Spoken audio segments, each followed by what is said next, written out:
பாக்யா சொல்றாங்க, அத்தை நீங்க எமோஷனலா பேசுறீங்களே தவிர யோசிச்சு பேசவே மாட்டேறீங்க அத்தை. பாக்யா, நான் நல்லா யோசிச்சுட்டேன். என் பிள்ளை என் கூட தான் இருப்பான். உன் வீட்டுல இருக்கிறது தான் பிரச்சனையான்னு சொல்லு. நானும் கோபி கூட சேர்ந்து போயிடுறேன். மத்தபடி பாக்யா, நானும் என் பிள்ளையும் சேர்ந்து இருக்க கூடாதுன்னு நீ சொல்லக்கூடாது. அத்தை, நீ எதுவும் பேசாத பாக்யா. மேல உனக்கு கொஞ்சமாவது பாசம் இருந்துச்சுன்னா வயசான காலத்துல நான் நிம்மதியா இருக்கணும்னு நீ நினைச்சா நான் எடுத்த முடிவுக்கு பாக்யா நீ குறுக்க நிக்காத. பாக்யா, உன்னை கெஞ்சி கேட்டுக்கிறேன், என் பிள்ளை உசுர்ல விளையாடாத பாக்யா அப்படின்னு ஈஸ்வரி கையெடுத்து கும்பிடுறாங்க பாக்யாவை பார்த்து. பிள்ளைய பத்தி யோசிச்சு யோசிச்சு நான் போய் சேர்ற அளவுக்கு என்ன தள்ளிராத பாக்யா. எனக்கு என் புள்ள உயிரோட வேணும். இத ராதிகா பாத்துக்கிட்டே இருக்காங்க. இத கேட்ட உடனே பாக்யா வாயடைச்சு போயிடுறாங்க. இனியா கோபிய கூட்டிக்கிட்டு வர்றாங்க வெளியே. கோபி ராதிகாவை பாக்குறாரு, பாக்யாவையும் பாக்குறாங்க. அப்ப பாக்யா திரும்பிக்கிறாங்க கோபிய பார்க்காம. கோபிய எல்லாரும் சேர்ந்து கூட்டிட்டு போறாங்க. அப்ப பாக்யாவும் எழிலும் மாத்திரம் தனியா நிக்கிறாங்க ராதிகா கூட. பாக்யா கேக்குறாங்க எழில் கிட்ட, என்னடா இது? அம்மா பாத்துக்கலாம் வாமான்னு எழில் பாக்யாவை கூட்டிட்டு போறாங்க. ராதிகா தனியா நிக்கிறாங்க. இனியா கேக்குறாங்க, அம்மா எங்க கூட நீ வரலையா? ரெஸ்டாரண்ட்டுக்கு போறியா? பாக்யா பேசாம நிக்கிறாங்க. அப்ப இனியா சொல்றாங்க, அம்மா சீக்கிரத்துல வீட்டுக்கு வந்துரு. அண்ணே வாண்ணே போலாம். பாக்யா சொல்றாங்க எழில் கிட்ட, அவங்க வீட்டுல எல்லாருமே கோபிய கண்மூடித்தனமா நம்புறாங்க அப்படின்னு சொல்றாங்க. அதுக்கு எழில் சொல்றாரு, பரவாயில்லம்மா பாத்துக்கலாம், நான் உன்னை வீட்டுல விட்டுட்டு கிளம்புறேம்மா. பரவாயில்லடா, நான் வீட்டுக்கு போய்க்கிறேன், நீ கிளம்புன்னு பாக்யா சொல்றாங்க. எழிலும் சொல்லிட்டு கிளம்புறாரு பாக்யா கிட்ட. இத ராதிகா பாத்துக்கிட்டே இருக்காங்க. ராதிகா கேக்குறாங்க, பாக்யா ஹாஸ்பிட்டல்ல இருந்து டிஸ்சார்ஜ் ஆகி என் வீட்டுக்கு தான் கோபி வருவார்னு நீங்க சொன்னீங்கல்ல, உங்க அத்தை அவங்க வீட்டுக்கு கூட்டிட்டு போயிட்டாங்க. ராதிகா, வீட்டுல வச்சு அவ்வளவு சொன்னேன், கேட்காம கூட்டிட்டு போயிட்டாங்க கோபிய. ரொம்ப நாள்லாம் அந்த வீட்டுல இருக்க மாட்டாரு, நிச்சயமா உங்க வீட்டுக்கு வந்துருவாரு. ராதிகா ப்ளீஸ் பாக்யா, தயவு செய்து என் மேல அக்கறை இருக்கிற மாதிரி நடிக்காதீங்க. என்ன ராதிகா சொல்றீங்க? நான் நடிக்கிறேனா?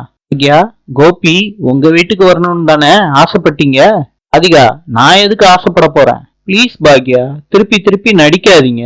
எனக்கு ஆறுதல் சொல்றது, கோபிக்கு அக்கறை இருக்கிற மாதிரி காட்டிக்கிறது, இதெல்லாம் பார்க்கும்போது நடிப்பு மாதிரியே தெரியுது பாக்யா. அவரை ரூமுக்கு மாற்ற முடியும், நீங்க அவரு கூடயே இருந்திருக்கீங்க, அவர் ஒய்ஃப்னு சைன் வேற போட்டிருக்கீங்க. என்ன ராதிகா சொல்றீங்க? உங்களுக்கு சைன் தான் பிரச்சனையா? நான் அந்த சைனை போடலாட்டி உங்க ஹஸ்பண்ட் கோபி உயிரோடயே இருந்திருக்க மாட்டாரு. இந்த நிமிஷம் முடியும் உங்க பக்கம்தான் இருக்கேன், உங்களுக்காண்டி தான் பேசுறேன், உங்களுக்காண்டி தான் யோசிக்கிறேன், உங்களுக்காண்டி ராதிகா. எங்க வீட்டு ஆளுகளோட நான் சண்டை போட்டுக்கிட்டு இருக்கேன். எல்லாம் கண்ணால பார்த்தோம், உங்களால நம்ப முடியலையா ராதிகா? நான் நடிக்கிறேன்னு வாய் கூசாம சொல்லிக்கிட்டு இருக்கீங்க. என்னைய பத்தி கொஞ்சமாவது உங்களுக்கு தெரிஞ்சிருக்கணும். தெரிஞ்சிருந்தா இந்த மாதிரி பேசிக்கிட்டு இருக்க மாட்டீங்க ராதிகா. இல்ல, உங்களுக்கு என்ன தோணுதோ அப்படியே நினைச்சுக்கோங்க. உங்களுக்கு விளக்கம் கொடுத்து என்னால புரிய வைக்க முடியாது. ஆகியா சொல்லிட்டு கோவத்தோட போறாங்க.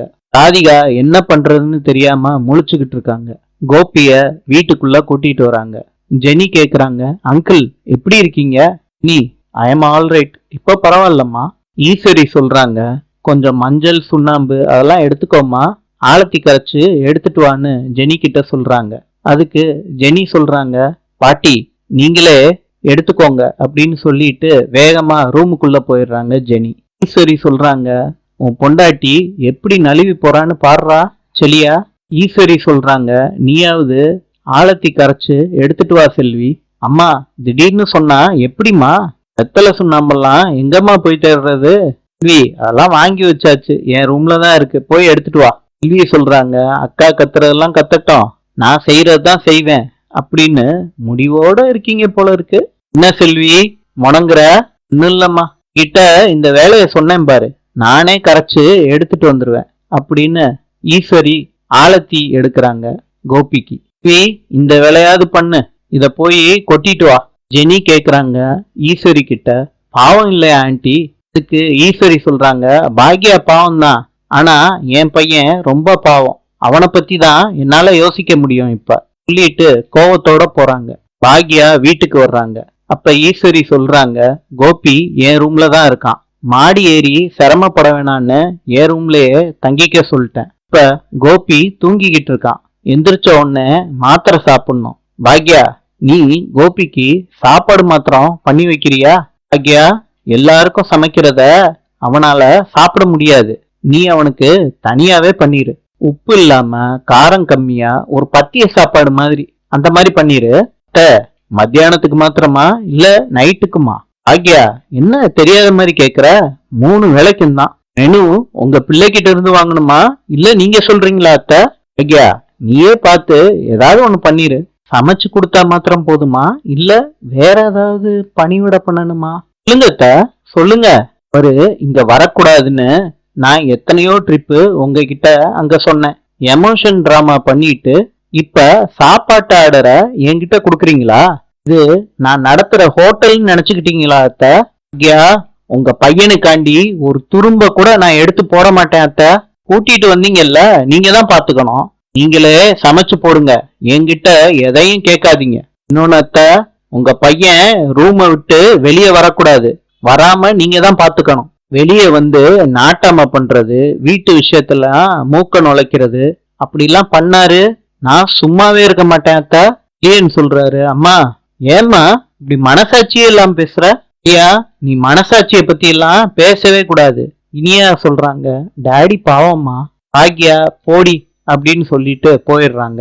பாக்யா சமயக்கட்டுல நின்னுகிட்டு இருக்காங்க. அப்ப ஈஸ்வரி சொல்றாங்க, என் பையனை எப்படி பாத்துக்கணும்னு எனக்கு நல்லா தெரியும் பாக்யா அப்படின்னு கோபமா சொல்லிட்டு போயிடுறாங்க. கமலா அவங்க பிள்ளைகிட்ட பேசிக்கிட்டு இருக்காங்க.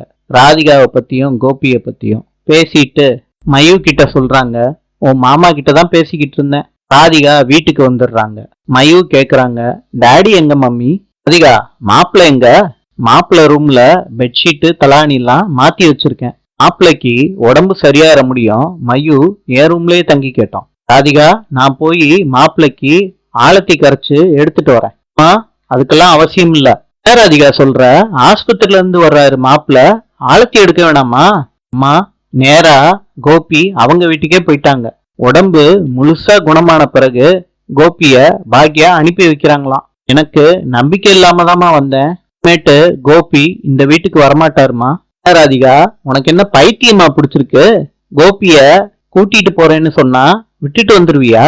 அதுக்கு தான் நானும் வர்றேன்னு சொன்னேன். நீ தான் வேண்டான்னு என்ன விட்டுட்டு போயிட்ட. அம்மா, நான் சண்டை போட்டேன். கோபிய என் கூட அனுப்பி வைங்கன்னு எல்லாருக்கிட்டையும் கேட்டேன். கடைசியில நான் கோபி கிட்ட கேட்டா அவங்க அம்மா கூட தான் போவேன்னு கோபி சொல்லிட்டாரு. என்ன ராதிகா சொல்ற? அப்படியா சொன்னாரு மாப்பிள்ள? ஆமாம்மா. ராதிகா, அவ்வளவு தூரத்துக்கு ஆயிருச்சு. நான் போய் 2ல 1 பாத்துட்டு வந்துடுறேன். என்னம்மா பண்ண போற? என்ன ராதிகா சொல்ற? அப்படியே விட்டுற சொல்றியா? புருஷனை உன்கிட்ட இருந்து பிரிக்க பாக்குறாங்க, பாத்துக்கிட்டு சும்மா இருக்க சொல்றியா ராதிகா? வேண்டாம். கோபியே விருப்பப்பட்டு போயிருக்காரு, நம்ம என்ன பண்ண முடியும்? கோபியே உடம்பு சரியில்லாம இருக்காரு, அவரால தெளிவா முடிவு எடுக்க முடியாது. அதனால அந்த அம்மா வாய்ப்பு கிடைச்சிருச்சுன்னு நம்ம கூட விளாண்டு பாக்குறாங்க. நான் போய் என்னன்னு கேட்டுட்டு வரேன். நான் வேண்டான்னு சொல்றேன். எல்லாமே கோபி விருப்பப்படியே நடக்கட்டும். ராதிகா, நானா அந்த பொம்பளையான்னு ஒத்தைக்கு ஒத்த பாத்துட்டு வரேன்.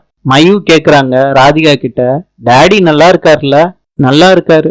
டாடி வருவாருன்னு ரொம்ப எதிர்பார்த்தேன் மம்மி. நானும் தாண்டா செல்லம். மம்மி, நீங்க வருத்தப்படாதீங்க. டாடி அவர் வீட்டுக்கு போறதுன்னா போகட்டும், உங்களுக்கு நான் இருக்கேன் மம்மி. மம்மி, உங்க கூடவே இருப்பேன், எப்பயும் இருப்பேன் மம்மி. மம்மி அழாதீங்க. மயூ செல்லம், நான் அழலப்பா, நான் அழவே மாட்டேன். இன்னைக்கு மயூ செல்லம் இருக்கு, நான் எதுக்கு அழுக போறேன்? அழ மாட்டேன்டா செல்லம். பாக்யாவும் ஜெனியும் வெளியே நின்னுக்கிட்டு பேசிக்கிட்டு இருக்காங்க. செல்வியும் அவங்க 2 பேர் கூடயும் நின்னுகிட்டு இருக்காங்க வாசல்ல. சுவாரஸ்யமா பேசிக்கிட்டு இருக்காங்க. கமலா கோவத்தோட வந்துகிட்டு இருக்காங்க.